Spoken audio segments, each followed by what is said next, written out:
असदुद्दीन ओवैसी की पार्टी पहाड़ पर चढ़ाई करने की तैयारी कर रही है। ओवैसी की पार्टी करीब 22 सीटों पर चुनाव लड़ने का प्लान बना रही है। आखिर ओवैसी पहाड़ में किसके साथ खेला करने वाले हैं?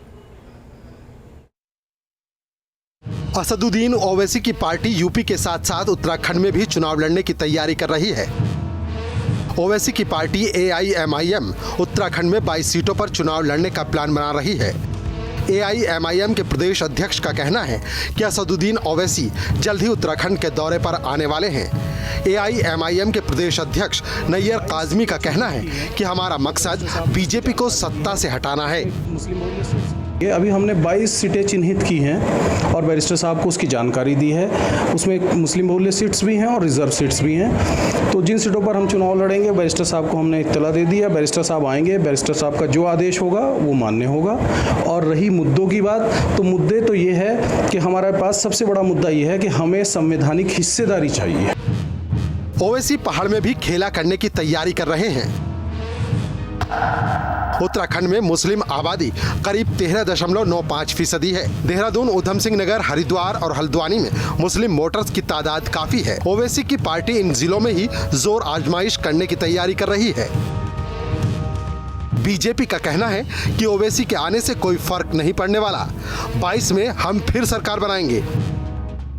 हर कम्युनिटी अपने आप को रिप्रेजेंटेशन, अपनी कम्युनिटी का रिप्रेजेंटेशन करती है। अगर असदुद्दीन ओवैसी माइनॉरिटी को रिप्रेजेंट करने के लिए कई मुस्लिम इलाकों में चुनाव लड़ना चाहे तो क्या बुराई है इसमें? वहीं कांग्रेस ने ओवैसी की पार्टी के चुनाव लड़ने को लेकर सवाल उठाए हैं। सब आए मेले में, अपना नाचे गाएं, ढोल बजाएं, फिर बैरंग चले जाएं। इनको कुछ मिलने वाला नहीं है। ये जो भारतीय जनता पार्टी की बी टीमें आ रही हैं, एक दिल्ली से आ रही है, एक हैदराबाद से आ रही है। ओवैसी अब पहाड़ पर चढ़ाई करने की तैयारी कर रहे हैं। ओवैसी का टारगेट करीब 14% मुस्लिम मतदाता हैं। इसीलिए पार्टी ने मुस्लिम बहुल इलाकों में चुनाव लड़ने का फैसला लिया है। रुड़की से दीपक शर्मा के साथ team news state. Udham Singh Nagar के लालपुर को प्रदेश की पुष्कर सरकार ने नगर पंचायत का दर्जा दे दिया है। नगर पंचायत बनने के बाद लालपुर के चहुमुखी विकास की उम्मीद है। लालपुर नगर पंचायत बनने के बाद स्वागत कार्यक्रम में क्षेत्रीय विधायक राजेश शुक्ला ने बतौर मुख्य अतिथि शिरकत की।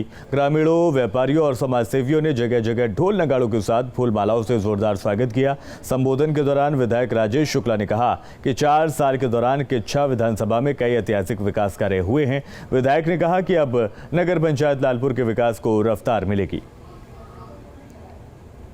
इच्छा और उद्योगपुर के बीच में होने के कारण और हाईवे पर होने के कारण इसका बहुत विकास हुआ है। यहाँ तमाम इंडस्ट्रीज आई हैं, तमाम कॉलोनीज आई हैं।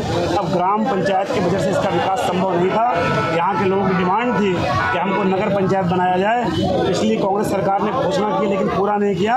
जब मेरी सरकार आई मैंने वादा किया था, हमने अपने मुख्यमंत्री से घोषणा भी कराई और उस घोषणा को पूरा कराया। नोटिफिकेशन हो चुका है। नगर पंचायत के रूप में लालपुर का अस्तित्व कायम हो चुका है।